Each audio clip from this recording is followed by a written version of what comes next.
What's happening, guys? So today I want to talk about flexible dieting, but not exactly the same thing that you normally think of with IIFYM, in which you track your macros, your protein, your carbs, and your fat, and you eat pretty much whatever you want as long as it fits within those macronutrient requirements and you're good to go. I do highly recommend this form of dieting. I think it's very good. I think it's great for sustainability.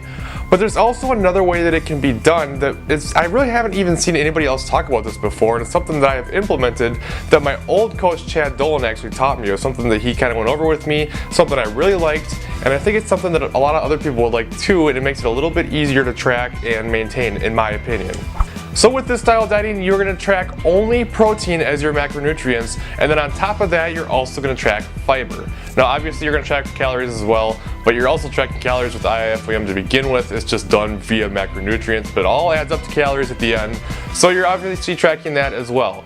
And I think this is a really good approach for a lot of people, especially some people just don't like really tracking every single little macronutrient all the way down. They get too stressed out, they get a little OCD, and they think they have to hit every single number to the exact gram, and it just stresses them out and it's a little bit too much. For that kind of a person, this style of approach can be a little bit more flexible but still give you pretty much the same results if you were to do a straight IIFYM approach. So why fiber? Well, actually, with a traditional flexible dieting approach, I think fiber intake is important to track anyway, but with this, it's going to be even more important. And fiber is extremely thermogenic. It's almost as thermogenic as protein. So the difference between eating a bunch of carbs with no fiber and a bunch of carbs with fiber is actually going to be different. And there's actually been research that's shown that whether you're eating mostly high GI foods or low GI foods, as long as your fiber is about the same, the results in body composition and even health markers are going to be exactly the same as well. So you want to make sure you're getting enough fiber in. How much fiber? I usually suggest somewhere around 1 gram for every 70 calories that you're going to be eating.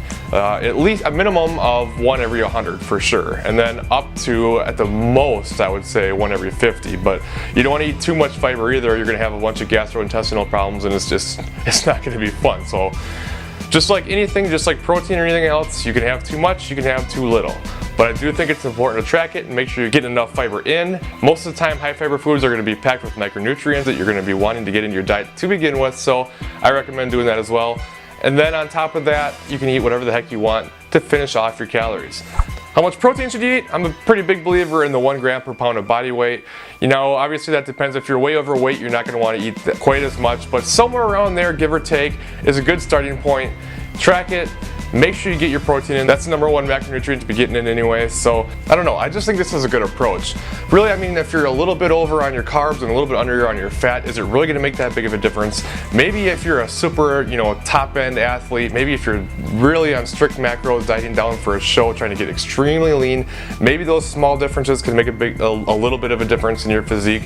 But for the most part, there's going to be no difference whatsoever. If there is anything, it's going to be negligible.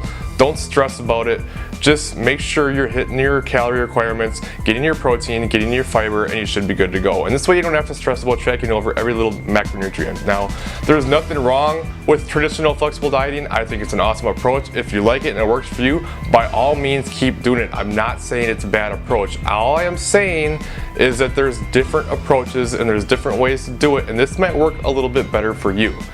It's amazing. Every time you say something about how there might be a different way to do it, it's automatically taken as, well, you're saying that other way is garbage. No, that's not what I'm saying at all, okay? I'm saying it's good. I'm just saying there's alternative ways. People don't usually think about this type of stuff, so this might help you if you like it. It'll make your life more enjoyable and you'll still get the results you want. It's something that I've adopted. It's something that I very much like a lot. It gives me a little bit more flexibility, doesn't hinder my results, so I really like it. Okay, that's all I had for today. Thank you guys for watching as always, and I will see you in the next video.